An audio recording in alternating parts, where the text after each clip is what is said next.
Bonjour les amis, nous sommes aujourd'hui dimanche 12 juillet et donc comme tous les jours, je vais vous proposer la lecture des textes du Magnificat.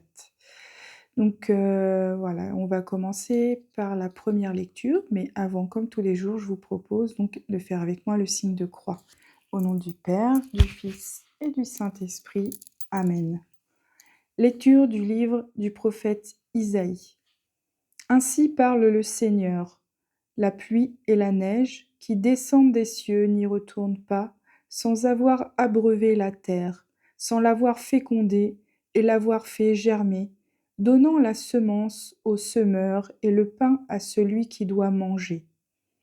Ainsi ma parole qui sort de ma bouche ne me reviendra pas sans résultat, sans avoir fait ce qui me plaît, sans avoir accompli sa mission. Parole du Seigneur. Ensuite, le psaume 64. Le refrain. Tu visites la terre et tu l'abreuves. Seigneur, tu bénis les semailles. Tu visites la terre et tu l'abreuves, tu la combles de richesses. Les ruisseaux de Dieu regorgent d'eau. Tu prépares les moissons. Tu visites la terre et tu l'abreuves. Seigneur, tu bénis le semail. Ainsi tu prépares la terre, tu arroses les sillons, tu aplanis le sol et tu le détrempes sous les pluies, tu bénis les semailles. Tu visites la terre et tu l'abreuves, Seigneur, tu bénis les semailles. Tu couronnes une année de bienfaits sur ton passage, ruisselle l'abondance. Au désert, les pâturages ruissellent, les collines débordent d'allégresse. Tu visites la terre et tu l'abreuves.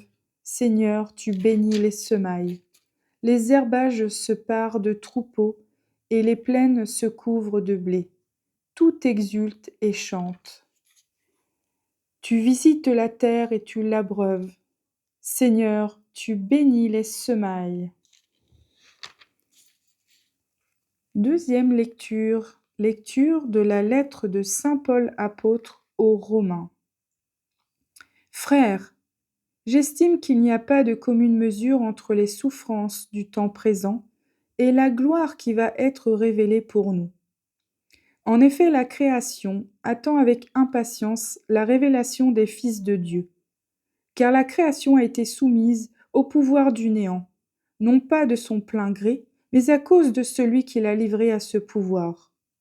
Pourtant, elle a gardé l'espérance d'être, elle aussi, libérée de l'esclavage, de la dégradation, pour connaître la liberté de la gloire donnée aux enfants de Dieu. Nous le savons bien, la création tout entière gémit. Elle passe par les douleurs d'un enfantement qui dure encore. Et elle n'est pas seule. Nous aussi en nous-mêmes, nous gémissons. Nous avons commencé à recevoir l'Esprit Saint, mais nous attendons notre adoption et la rédemption de notre corps. Parole du Seigneur. Alléluia, alléluia, la semence est la parole de Dieu, le semeur est le Christ, celui qui le trouve demeure pour toujours. Alléluia. Évangile de Jésus-Christ selon saint Matthieu. Gloire à toi, Seigneur. Ce jour-là, Jésus était sorti de la maison, et il était assis au bord de la mer. Auprès de lui se rassemblèrent des foules si grandes qu'il monta dans une barque où il s'assit. Toute la foule se tenait sur le rivage. Il leur dit beaucoup de choses en paraboles. Voici que le semeur sortit pour semer. Comme il semait, des grains sont tombés au bord du chemin, et les oiseaux sont venus tout manger. D'autres sont tombés sur le sol pierreux, où il n'avait pas beaucoup de terre. Ils ont levé aussitôt, parce que la terre était peu profonde. Le soleil s'étant levé, ils ont brûlé, et faute de racines, ils ont séché. D'autres sont tombés dans les ronces. Les ronces ont poussé et les ont étouffés. D'autres sont tombés dans la bonne terre. Ils ont donné du fruit à raison de 100, ou 60, ou 30 pour un. Celui qui a des oreilles, qu'il entende. Les disciples s'approchèrent de Jésus et lui dirent: Pourquoi leur parles-tu en parabole? Il leur répondit: À vous il est donné de connaître les mystères du royaume des cieux, mais ce n'est pas donné à ceux-là. À celui qui a, on donnera, et il sera dans l'abondance. À celui qui n'a pas, on enlèvera même ce qu'il a. Si je leur parle en parabole, c'est parce qu'ils regardent sans regarder, et qu'ils écoutent sans écouter ni comprendre. Ainsi s'accomplit pour eux la prophétie d'Isaïe. Vous aurez beau écouter, vous ne comprendrez pas. Vous aurez beau regarder, vous ne verrez pas.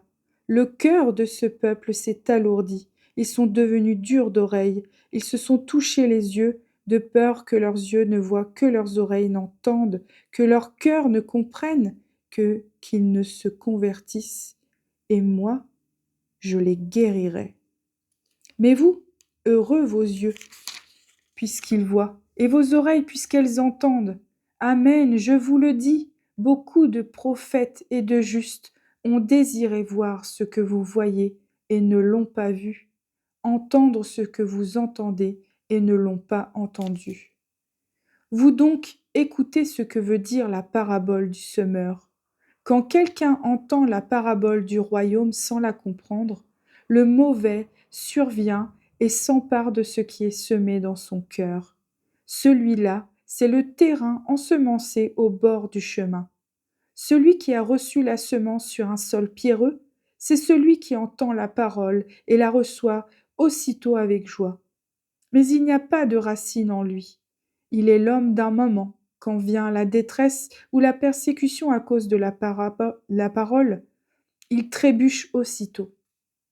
Celui qui a reçu la semence dans les ronces, c'est celui qui entend la parole, mais le souci du monde et la séduction de la richesse étouffent la parole, qui ne donne pas de fruits. Celui qui a reçu la semence dans la bonne terre, c'est celui qui entend la parole et la comprend. Il porte du fruit à raison de 100 ou 60 ou 30 pour un. Acclamons la parole de Dieu. Louange à toi, Seigneur Jésus. Voilà les amis, c'est fini pour ce dimanche. J'espère que vous allez bien, je vous embrasse tous très fort et je vous dis à demain pour une autre vidéo. Surtout, je compte sur vous, n'hésitez pas à liker, mettre un petit commentaire, un petit coucou tout simplement, un petit cœur. Et surtout à partager cette vidéo afin que la parole du Seigneur soit distribuée au plus de monde possible. Voilà, parce que tout le monde ne peut pas forcément se rendre à la messe. Voilà, je vous embrasse très fort et je vous dis à demain. Bisous, bisous les amis. À demain. Soyez bénis de Dieu.